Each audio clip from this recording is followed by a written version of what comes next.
For the record, I feel like I have to say it. I'm not a Christian. I was, but no longer am, and those details can be covered in another video. What I'm going to be talking about is not religion, it's spirituality, and a specific element of spirituality. That element is Christ consciousness. Now, I want to talk a little bit about Christ consciousness. Now, this isn't going to be a full breakdown of every single detail of it, just what I've come to learn about it. So Christ consciousness is an ancient word that stems from Christos. Christ means anointed, the anointed one. Christ is not a person. Christ is a title. And it's speculated that the story of Jesus of Nazareth is based off the story of Horus or Heru. Horus, Heru, Heru, Jesu, Jesu, Jesus. And since Christ is a title, that means there were many Christs in the past. Krishna was a Christ, Lao Tzu was a Christ, Mithra was a Christ, Buddha was a Christ. By the way, Buddha is also a title. There's more than one Buddha, but that's besides the point. So, in other stories, Heru was the first anointed one, regardless of whether he was real or not. And this has roots in the science of astrology. Heru, being the son of God, was the sun in the sky. The Son of God is the Son of God. And we could talk about more of that in another video. Now the story of Horus or Heru is the story of the hero. And take note how close the words Heru and hero sound. Sounds like Heru is the hero, Heru, hero. Now, I'm not going to get into his story, but I do want to bring to the table that in stories, ancient and old, in books, movies, and shows, there is always a hero. And that hero is Horus. Horus is Christ. As the hero, Heru, or Horus, saves people, like how Christ saves people. The hero of the story always saves people. The hero saves the world, right?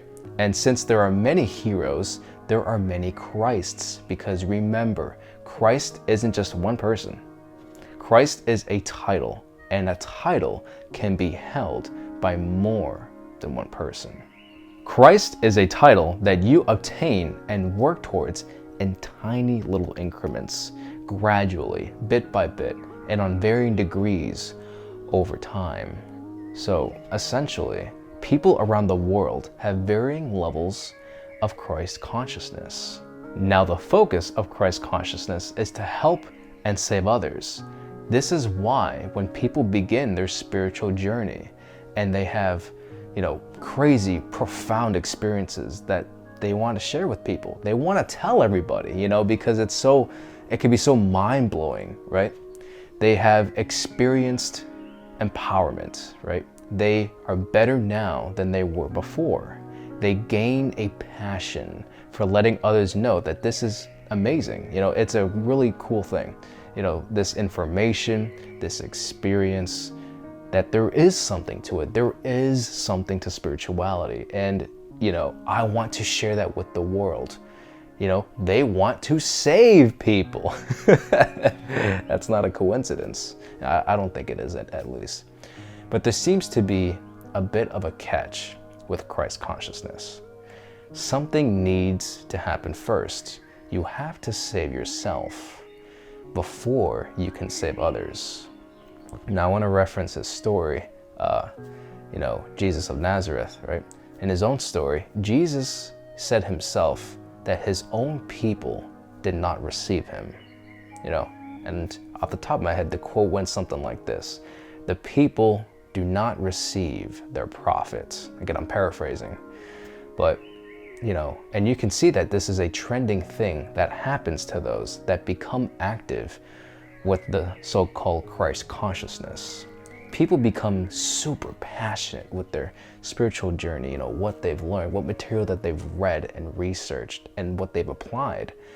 But they find that they have a very, very small and limited audience. They want to tell everybody. They want to tell their family. Family doesn't want to hear it. They want to tell their friends. Friends don't want to hear it. And for the most part, they find that they have to they have to like obtain this new circle of people to associate with, often that intertwines with spirituality. The social life changes dramatically. They essentially started the journey of the hero, or you can also say the journey of Heru.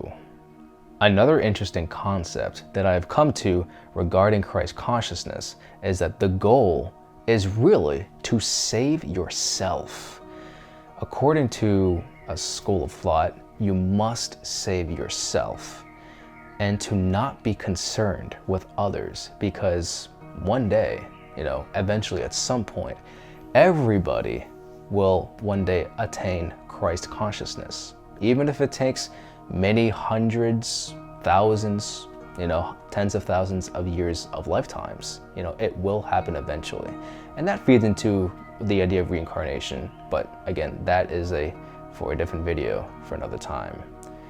People are very fortunate in this lifetime to come to self-awareness, to come to the thirst and the hunger for spirituality and its knowledge and experiences, and they're fortunate to come to the awareness of Christ consciousness, and that they want to obtain that in some way in this lifetime.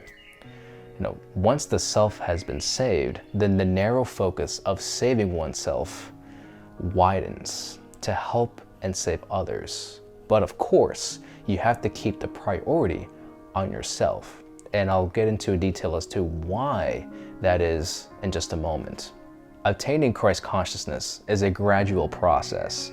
It takes time with meditations, other spiritual practices like yoga, reading sacred texts that resonate with you.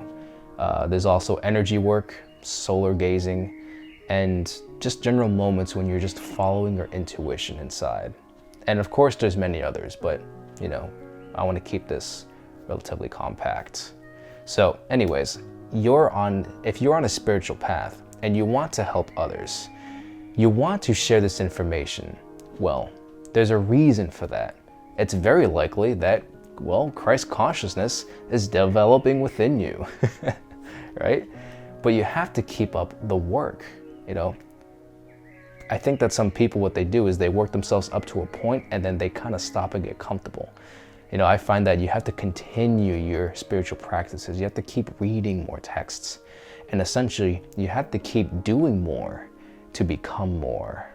And of course, don't forget, help yourself first before you help others. You have to ask yourself this question: how can I help others if I can't even help myself, right?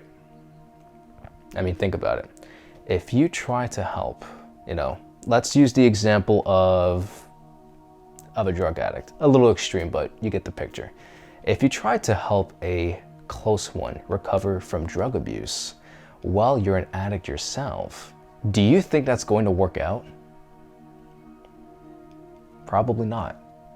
Someone who has recovered from drug abuse and is now standing straight on their head and shoulders is clearly much more prepared and capable to help their close one get out of that pit.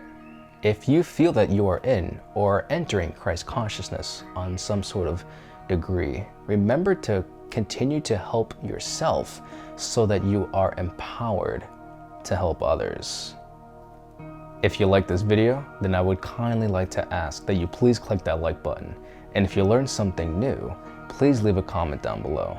And be sure to subscribe if you haven't already, and hit that bell icon so that you're notified when I push out a new video, which for the time being is every Sunday.